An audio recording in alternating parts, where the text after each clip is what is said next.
Hello guys, welcome to my channel Lakshya learning. इसमें हम करने वाले हैं एनसीईआरटी की क्लास 6 से लेके 12 तक की साइंस कवर करने वाले हैं। अब जैसा कि आप लोगों को पता है, आजकल गवर्नमेंट ने प्राइवेट स्कूल और गवर्नमेंट स्कूल दोनों ही जगह की साइंस को इंग्लिश में कंपलसरी कर दिया है। तो कई बच्चों का क्या होता है कि हिंदी और इंग्लिश की वजह से गड़बड़ा जाते हैं वो और कर नहीं पाते। तो इसीलिए हम इसको हिंदी में समझते हुए इसके इम्पॉर्टेंट पॉइंट्स बनाएंगे और आखिर में इसकी एक्सरसाइज भी सॉल्व करेंगे। और जो लोग गवर्नमेंट एग्ज़ाम की तैयारी कर रहे हैं उनको इसके आखिर में या नेक्स्ट वीडियो में उन्हें इसके शॉर्ट क्वेश्चन और इम्पॉर्टेंट क्वेश्चन दोनों ही तरह के क्वेश्चन मिल जाएंगे, जिससे उन्हें अपनी तैयारी में भी हेल्प मिले। तो ठीक है, हम स्टार्ट करते हैं। आज का पहला चैप्टर है क्लास 6 का, food where does it come from, यानी कि भोजन यह कहाँ से आता है। पहला पैरा है, what did you eat at home today, find out what your friend ate today. Did you eat the same kind of food yesterday and today? We all eat different kinds of food at different time, isn't it? तो पहले इस paragraph में ये आपसे question कर रहे हैं कि आज आपने घर में क्या खाया और आपके दोस्त ने क्या खाया। क्या आप लोग एक ही तरह का खाना खाया आपने कल भी और आज भी? तो बेसिकली क्या है कि हम हर समय एक जैसा खाना नहीं खाते। हमारे नाश्ते में अलग तरह का खाना होता है, दिन का खाना अलग होता है और शाम का खाना अलग होता है। तो इस चैप्टर में हम इन्हीं सवालों के जवाब हमें मिलेंगे कि ये खाना अलग अलग क्यों होता है, ये खाना किन चीज़ों से मिलकर बना होता है और हमारा भोजन कहाँ से आता है। ठीक है, तो इसमें अब एक छोटी सी एक्टिविटी दी है। ये एक्टिविटी आपको खुद ही करनी है, अगर आप चाहो तो करो और चाहो तो स्किप कर दो। इस एक्टिविटी में क्या है, अपने 2-4 फ्रेंड्स को कलेक्ट कीजिए और इसमें उनसे ये पूछना है कि उन्होंने आज क्या खाना खाया। इतनी सी एक्टिविटी है। आगे हम बढ़ते हैं। तो there seems to be so much variety in the food that we eat. तो हम जो भी खाना खाते हैं उसमें काफ़ी तरह की वैरायटी, विभिन्नता देखने को हमें मिलती है। What are these food items made of. तो हम जो इतना अलग अलग तरह तरह का खाना खाते हैं, तो ये किन चीज़ों से मिलकर बना होता है। तो आगे ये बोलता है, think about rice cooked at home. चावल के बारे में सोचो जो आपके घर में बनाते हैं। तो वो हम चावल बनाते कैसे हैं। वी टेक रॉ राइस, हम कच्चे चावल लेते हैं, and boil it in water, और हम इसे क्या है पानी में बॉयल कर देते हैं। जस्ट 2 मटीरियल, सिर्फ 2 मटीरियल या इंग्रेडिएंट से हमारी पूरी डिश बन जाती है। तो इसमें ये यही कहना चाह रहे हैं कि हमें सिर्फ 2 इंग्रेडिएंट या इंग्रेडिएंट का मतलब होता है वो चीज़ें जिससे मिलकर कोई सामान बनता है। कोई भी चीज़ बनाने के लिए जो हम छोटी छोटी चीज़ों का इस्तेमाल करते हैं वो इंग्रेडिएंट या मटेरियल कहलाती हैं। ओके, आगे हम बढ़ते हैं। On the other hand some food items are made with many ingredient. वहीं दूसरी तरफ हम देखें तो कुछ चीज़ें ऐसी होती हैं जिन्हें बनाने के लिए कई इंग्रेडिएंट की ज़रूरत पड़ती है। जैसे वेजिटेबल करी, अगर हमें कोई सब्जी बनानी है तो उसके लिए हमें कई तरह की चीज़ें चाहिए। जैसे सबसे पहले तो हमें वेजिटेबल चाहिए, फिर ऑयल या घी चाहिए, उसके बाद स्पाइसेस चाहिए, मसाले, नमक, मिर्च वगैरह चाहिए। इसी तरीके से कई सारी चीज़ों की हमें ज़रूरत पड़ती है। ठीक है, अब इसके आगे है एक्टिविटी 2। इस एक्टिविटी, ये भी एक्टिविटी आप चाहे तो कीजिए चाहे तो स्किप कीजिए। इसमें आपको क्या बोला गया कि अपने कुछ फूड जो भी आप खाना खाते हैं फूड आइटम्स वो लीजिए और लिखिए कि उनमें क्या किन इंग्रेडिएंट से वो बने हुए हैं। जैसे रोटी, रोटी किस किस से बनती है, आटा और पानी से। दाल, दाल बनाने के लिए हमें चाहिए दालें चाहिए, पानी, नमक, मसाले, तेल या घी वगैरह चाहिए। ठीक है, इम्पॉर्टेंट नहीं है, अगर आप चाहें तो कीजिए चाहे तो छोड़ दीजिए। अगला है, what do we find some ingredient common for different items.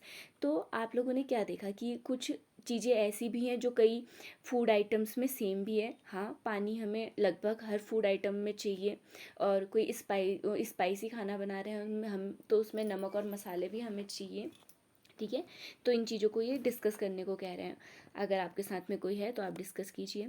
So where do these ingredient come from. तो अब मुद्दे की बात पर हम अब आते हैं कि ये जो इंग्रेडिएंट हमारे पास है, जिससे भी हम सामान बना रहे हैं, डिश प्रिपेयर कर रहे हैं, ये इंग्रेडिएंट हमें मिलते कहाँ से हैं। पहला है फूड मटेरियल एंड सोर्सेस। जो भी ये फूड मटेरियल है और इसके सोर्स कहाँ है, मतलब ये हमें कहाँ से मिलता है। It may be easy for us to guess the sources of some of the ingredient that we listed in table 1.2 fruits and vegetables. तो हमने हमारी जो 1.2 टेबल थी ये वाली, इस टेबल में जो सामान हमने बनाया है तो हम उसमें से काफ़ी चीज़ें बता सकते हैं कि हमें कौन सी चीज़ कहाँ से मिलती है. Where do they come from? Of course plants. दालें हमें प्लांट से मिलते हैं, स्पाइसेस हमें प्लांट से मिलते हैं. तो कई सारी चीज़ें हमें जो प्लांट से मिलती हैं. रोटी के लिए हम आटे का इस्तेमाल करते हैं और आटा हमें गेहूं से मिलता है, और गेहूं हमें ऑब्वियसली खेतों से मिलता है और प्लांट से मिलता है. ठीक है.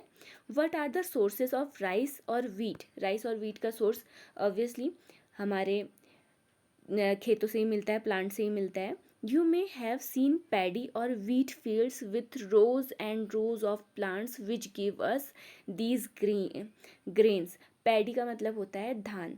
तो जो चावल है हमें वो धान से मिलते हैं, जो खेतों में कई लंबी लंबी कतारों में लगाए रहते हैं प्लांट्स में, और ऐसे ही गेहूँ भी हमें वहीं से मिलते हैं. And then there are food items like milk, eggs and meat which come from animals. और इसी तरीके से कुछ फूड आइटम्स होते हैं जैसे दूध, अंडा, मांस, ये चीज़ें हमें मिलती हैं एनिमल्स से. तो बेसिकली हम कह सकते हैं कि हमारे भोजन का जो मेन सोर्स है वो प्लांट और अदर एनिमल्स हैं. Main source of food is plants and other animals. अब एक्टिविटी थर्ड, तीसरी एक्टिविटी में ये आपको कहता है let us take the food items listed earlier and try to find out where they come from. तो आपने जो पहले लिस्ट बनाई है उस लिस्ट को आपने ये देखना है कि उस लिस्ट में कौन सी चीज़ हमें कहाँ से मिल रही है. फॉर एग्जाम्पल यहाँ पे हमें दिया गया है टेबल नंबर 1.3 जिसमें हमें फूड आइटम्स दिए हैं, उनके इंग्रेडिएंट दिए हैं और हमें ये बताना है कि वो हमें कहाँ से मिलते हैं. पहला है इसमें इडली के लिए हमें चाहिए, इडली बनाने के लिए ये साउथ इंडियन फूड है. इडली बनाने के लिए हमें चाहिए राइस, उड़द दाल, सॉल्ट और वाटर. राइस हमें मिलता है प्लांट से, उड़द दाल भी हमें प्लांट से मिलती है, सॉल्ट हमें सी वाटर से मिलता है और वाटर हमें अर्थ से मिलता है. अर्थ में भी अलग अलग सोर्सेज से मिलता है, लेकिन मेनली हमें ये अर्थ के अंडरग्राउंड ही हमें वाटर मिलता है. उसके बाद है चिकन करी. चिकन सूप बनाने के लिए हमें क्या चाहिए? चिकन, जो कि एनिमल है. स्पाइसेस हमें मिलते हैं प्लांट से, चाहे जीरा हो, धनिया, हल्दी वगैरह जो भी है हमें प्लांट से ही मिलते हैं. ऑयल या घी. अब ऑयल और घी जैसी चीज़ ऐसी है जो हमें प्लांट से भी मिलती है और एनिमल से भी मिलती है. आपने सुना होगा मछली का तेल लगता है, सरसों का तेल होता है. मछली क्या है? एनिमल है. और सरसों का तेल, मस्टर्ड क्या है? प्लांट है. तो ऑयल या घी हमें प्लांट और एनिमल दोनों ही जगह से मिलता है. वाटर हमें अगेन अर्थ से मिलता है. अगला है खीर. अगर खीर हम बनाते हैं तो हमें उसके लिए चाहिए मिल्क, राइस और शुगर. मिल्क, दूध हमें दूसरे जानवरों से मिलता है, चाहे गाय का हो, भैंस का हो, हमें एनिमल से मिलता है. राइस प्लांट से मिलता है और शुगर भी हमें प्लांट से मिलता है. शुगर केन से शुगर बनाई जाती है, वो भी एक प्लांट है. ओके, हम आगे बढ़ते हैं. आगे है what do we conclude from activity 3. Activity जो 3 थी, ये वाली एक्टिविटी, इसमें क्या क्या चीज़ कंक्लूड की गई थी. Plants are sources of food ingredients like grain, cereals, vegetables and fruits. जो प्लांट हैं, प्लांट किस किस के स्रोत हैं? ग्रेन्स यानी कि अनाज, सेरल्स, वेजिटेबल्स और फ्रूट के सोर्स हैं. और एनिमल हमें क्या क्या प्रोवाइड कराते हैं? एनिमल से हमें मिल्क मिलता है, मीट मिलता है और साथ ही साथ अंडे भी मिलते हैं. Cows, goats and buffaloes are some common animals which give us milk. तो दूध हमें कहाँ कहाँ से मिलता है? कुछ कॉमन है, जो गाय, बफेलो भैंस और गोट यानी कि बकरी से हमें मिल्क मिलता है. Milk and milk products like butter, cream, cheese and curd are used all over the world. अब मिल्क से जो भी चीज़ें बनती हैं वो पूरे विश्व में इस्तेमाल की जाती हैं. जैसे मिल्क से हम अदर क्या क्या चीज़ें बनाते हैं? पनीर, दही, चीज़, क्रीम, बटर, मक्खन, जो भी है सारी चीज़ें मिल्क से ही बनती हैं. Can you name some other animals which give us milk. क्या आप कुछ और एनिमल्स के नेम बता सकते हैं जिनसे हमें मिल्क मिलता है? सोचिए और ये आप खुद से कीजिए. अब है अगला plant parts and animal products as food. अब फूड के तौर पे हम प्लांट के कौन कौन से हिस्सों का इस्तेमाल करते हैं और एनिमल प्रोडक्ट कौन से हैं जिनको हम फूड के लिए लेते हैं। तो इसमें आगे बोलता है plants are one source of our food which parts of a plant क्या है, हमारे भोजन का एक अहम हिस्सा है। और प्लांट में भी कई पार्ट ऐसे होते हैं जो हम उसके लिए भोजन के तौर पे इस्तेमाल कर सकते हैं। We eat many leaf vegetable. हम कई वेजिटेबल ऐसी हैं जिसमें हम पौधों की पत्तियों का इस्तेमाल करते हैं, जैसे राई के पत्तों का इस्तेमाल करते हैं, पालक में पत्तों का इस्तेमाल करते हैं, मूली के पत्तों की भी सब्जी बनती है। तो इस तरीके से कई वेजिटेबल हैं, लीफी वेजिटेबल्स कहते हैं इनको, जिसमें हम वेजिटेबल की पत्ती वाले पार्ट का इस्तेमाल करते हैं, उन्हें लीफी वेजिटेबल कहा जाता है। We eat fruits of some plants. और वहीं हम कुछ प्लांट के फ्रूट का इस्तेमाल करते हैं, ये तो कॉमन है। समटाइम्स रूट्स का इस्तेमाल करते हैं, sometimes stem and even flowers. और कभी कभी हम फूलों का भी इस्तेमाल करते हैं खाने में। Have you ever eaten pumpkin. क्या आपने कभी पम्पकिन खाया है? पम्पकिन मतलब कद्दू। क्या आपने कभी कद्दू खाया है? तो आगे ये बोलता है have you ever eaten pumpkin flowers dipped in rice paste and fried. क्या आपने कभी पम्पकिन के फ्लावर्स को खाया है? पम्पकिन के फ्लावर्स को भी कैसे? राइस के पेस्ट में डिप करके फिर उसे फ्राई करके खाया है? अगर नहीं खाया तो ट्राई कीजिए। Some plants have 2 or more edible parts. Edible का मतलब होता है खाने योग्य, मतलब ऐसे पार्ट्स जिन्हें हम खा सकते हैं। तो कुछ पौधे ऐसे होते हैं जिसमें 2 या 2 से ज़्यादा हिस्सों को हम खा सकते हैं। Seeds of mustard plants give us oil and the leaves are used as vegetable. Seeds of mustard plant होता है सरसों का। सरसों के जो पौधे होते हैं उसके जो बीज होते हैं उससे तेल बनता है, और वही तेल मस्टर्ड ऑयल के रूप में सब जगह डिस्ट्रीब्यूट कर दिया जाता है। और जो लीव्स होती हैं, उसकी जो पत्तियाँ होती हैं, उसकी सब्जी बनाई जाती है। Can you think of the different parts of banana plant that are used as food. क्या आप इसी तरीके से केले के कुछ पौधों को देख सकते हैं जिनका इस्तेमाल हम खाने के लिए करते हैं? Think of more examples where 2 or more plants of single plant are used as food. तो इसी तरीके से आपने सोचना है कि और कौन कौन से ऐसे पौधे हैं जिनके हम अलग अलग हिस्सों को खाने के लिए इस्तेमाल करते हैं। ओके, अब हम आते हैं आपके एक्टिविटी 4 में। एक्टिविटी 4 में ये क्या कहता है कि from all the food items you have listed in table 1.3 की जो टेबल थी, ये वाली जो टेबल थी, इसमें आपने ये बताया था ना कि कौन सी चीज़ हमें प्लांट से मिलती है और कौन सी चीज़ हमें एनिमल से मिलती है। हमने इस चीज़ की लिस्ट बनाई थी। तो ये क्या कह रहा है कि जो भी आपने लिस्ट बनाई है इंग्रेडिएंट की कि ये प्लांट से मिलते हैं या एनिमल से, अब identify these and list the food items and plants part as shown in the table. अब ये कह रहा है कि अभी तक तो आपने ये बताया कि ये चीज़ हमें प्लांट से मिलती है या एनिमल से, लेकिन अब आपको ये बताना है कि ये चीज़ हमें प्लांट के किस पार्ट से मिलती है। Okay, activity 5। ये एक्टिविटी काफ़ी सिंपल है और ये नॉर्मली होती भी है हमारे घरों में, हम इसे जाने अनजाने करते भी हैं। इसमें क्या है, take some dry seeds of moong और चना। अब क्या है, या तो आप मूंग की दाल लीजिए या तो चने की दाल लीजिए, इसकी सीड्स को लीजिए। Put a small quantity of seed in a container filled with water and leave this aside for day. इनको आप भिगाइए पानी में, एक कंटेनर में पानी लीजिए, उसमें भिगाइए और इसे एक दिन के लिए छोड़ दीजिए। Next day drain the water completely and leave the seeds in the vessel. अब क्या बोल रहे हैं कि इसमें से पानी को पूरा निकाल दीजिए और जो ये दाल है इसको बर्तन में ही रहने दीजिए। Wrap them with a piece of wet cloth and set aside. और उस दाल को एक गीले कपड़े में लपेट कर साइड में रख दीजिए और उस दिन के लिए। Do you observe any change in the seed. अब उसके बाद आप कुछ टाइम बाद उन सीड्स को देखेंगे तो क्या उसमें कुछ डिफरेंस आपको देखने को मिला? तो ये क्या कह रहे हैं कि उसमें डिफरेंस हमें देखने को मिलता है ऑब्वियसली। उसमें क्या देखने को मिलता है हमें कि जो चने की दाल है या मूंग की दाल है वो पहले छोटे छोटे गोल शेप में रहता है, लेकिन उसके बाद जब हम उसे 1-2 दिन बाद देखते हैं तो उसमें क्या होता है, ये दाल है उसके ऊपर से एक वाइट कलर का पतला सा वो निकलने लग जाता है, अंकुरित हो जाता है। हिंदी में हम बोलते हैं उसकी अंकुरित हो गया। लेकिन जो ये वाइट कलर का स्ट्रक्चर निकलता है उसको कहते हैं स्प्रोटेड। ठीक है, स्प्राउटेड। तो a small white structure may have grown out of the seed, if so the seeds have sprouted।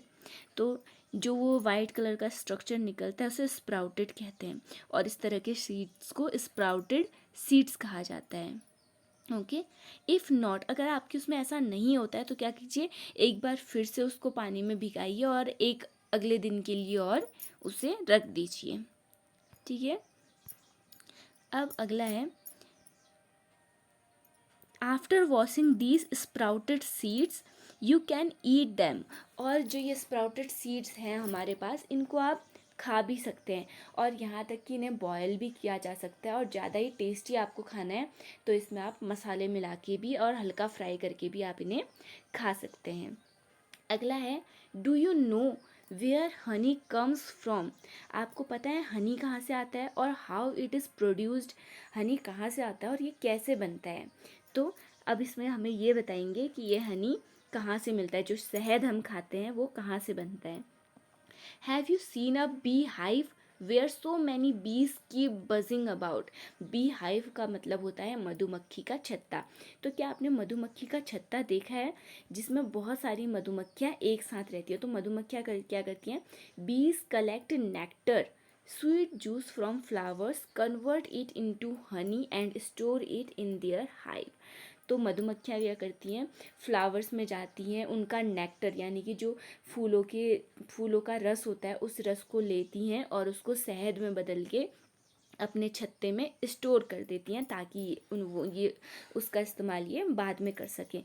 Flowers and their nectar many may have available only for a part of the year, so be high. तो जो फूल है, आप लोगों को पता है फूल हमेशा 12 महीने नहीं खिलते हैं। तो मधुमक्खियाँ क्या करती हैं, जब वो फूल खिलते हैं तो उनका नेक्टर कलेक्ट करके अपने उसको शहद में कन्वर्ट करके अपने छत्ते पे रख लेती हैं, ताकि वो बाकी के बचे हुए साल में उसका इस्तेमाल कर सकें। When we find such a beehive, और जब हमें ऐसा मधुमक्खी का छत्ता मिलता है तो हम उनके शहद को अपने पास कलेक्ट कर लेते हैं। ठीक है, What do animal eats। अब आते हैं कि जानवर क्या खाते हैं। Do you have cattle or a pet that you take care of. तो आपने कोई कैटल में आते हैं आपके गाय भैंस बकरी वगैरह, क्या आपने कोई कैटल या कोई पेट एनिमल पाला है। पेट एनिमल हो गए आपके कुत्ता बिल्ली वगैरह, कोई कैटल या पेट एनिमल आपने पाला है।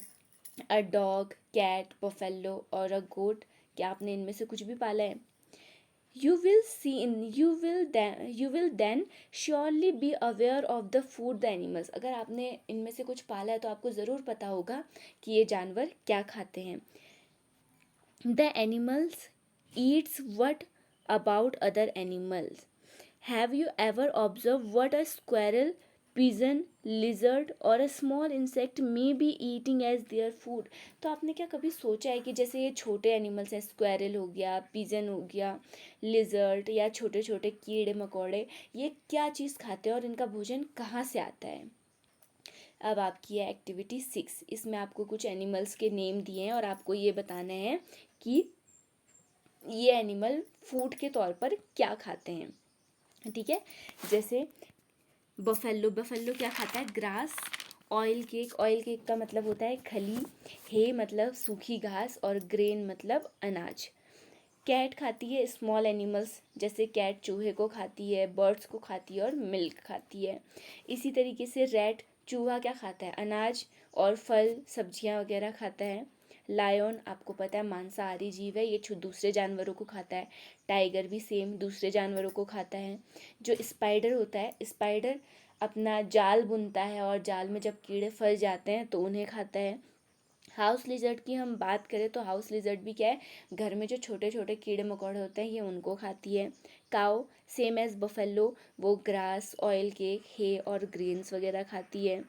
ह्यूमन बीइंग मतलब इंसान क्या खाते हैं, इंसान खाते हैं आपका, दूसरे जानवर भी खाते हैं और पेड़ पौधे भी खाते हैं, इंसान सब कुछ खाता है। और बटरफ्लाई में अगर हम आ जाएं तो बटरफ्लाई क्या खाती है, नेक्टर, मतलब कि फूलों का रस वगैरह लेती है, ठीक है। और ऐसे क्रो का क्या है, वो भी दूसरे जानवरों को खाता है, छोटे छोटे कीड़े मकोड़े खाता है क्रो, ठीक है। तो हम आगे बढ़ते हैं, आगे है एक्टिविटी 7। फिर इसमें सेवन्थ एक्टिविटी दी है, have you look again at table 1.5 की जो टेबल है उसको फिर से देखिए। The animals entered here as follows, जो एनिमल हैं वो अब कुछ इस तरीके से, अब इसमें मैं आपको बता देती हूँ। एनिमल 3 तरह के होते हैं, एनिमल हमारे बेसिकली 3 तरह के होते हैं। पहले आते हैं हर्बीवोर्स वो एनिमल्स हैं जो प्लांट खाते हैं, इन्हें हिंदी में बोलते हैं शाकाहारी, जो कि सिर्फ प्लांट्स या प्लांट प्रोडक्ट ही खाते हैं, वो हमारे आते हैं हर्बीवोर्स में। उसके बाद आता है कार्निवोर्स में वो एनिमल आते हैं जो अदर एनिमल्स को खाते हैं, यानी कि जो मांसाहारी होते हैं वो कार्निवोर्स कहलाते हैं, जैसे टाइगर, लायन, डॉग वगैरह जो अदर एनिमल्स को खाते हैं वो कार्निवोर्स हो गए। लास्ट है ओमनीवोर्स में वो एनिमल आते हैं जो अदर एनिमल्स को तो खाते ही खाते हैं, साथ ही साथ वो प्लांट्स भी खाते हैं, यानी कि जो हर्बीवोर और कार्निवोर्स दोनों के गुण लिए होते हैं अपने में, वो ओमनीवोर्स होते हैं, ठीक है। इसके लिए आपको टेबल 1.6 दी है, इसमें आपने हर्बीवोर, कार्निवोर और ओमनीवोर्स की लिस्ट बनानी है। जैसे हर्बीवोर्स में आ गया आपके काऊ, बफेलो, गोट, डियर, ये सारे आपके हर्बीवोर में आ गए। कार्निवोर्स में आपके आ गए लायन, टाइगर, जो दूसरों का शिकार करते हैं वो आ गए आपके कार्निवोर्स में। ओमनिवोर्स में आ गए आपके डॉग आ गया, क्रो आ गया, ह्यूमन बीइंग आ गया। तो ये कुछ हैं जो ओमनिवोर्स में आ गए, ठीक है। We know that there are many amongst us who do not get sufficient food, तो हम में से कई है ऐसे जिन्हें पर्याप्त भोजन नहीं मिलता। we need to find ways to which more food can be produced in the country, अब हमारे देश में भी कई लोग ऐसे हैं जिन्हें पर्याप्त भोजन नहीं मिलता है और उन्हें खाने के लिए ठीक से 2 वक्त का खाना भी नहीं मिलता है। तो हमने ऐसे तरीके ढूंढने हैं जिससे कंट्री में हर किसी को भोजन मिल सके। That will not be enough, we will need to find way to ensure that this food is made easily available to each one of us, तो हमें ऐसे तरीके ढूंढने हैं जिससे ये खाना हर किसी तक पहुंच सके। तो आगे इसकी एक्सरसाइज है, एक्सरसाइज के लिए आप अगले वीडियो का इंतज़ार कीजिए, उसमें आपको इसकी एक्सरसाइज के क्वेश्चन भी मिल जाएंगे और इम्पॉर्टेंट पॉइंट्स भी मिल जाएंगे और साथ ही साथ कुछ शॉर्ट क्वेश्चन भी मिल जाएंगे जो गवर्नमेंट एग्ज़ाम की तैयारी के लिए आपको हेल्प करेंगे। तब तक के लिए थैंक यू एंड बाय।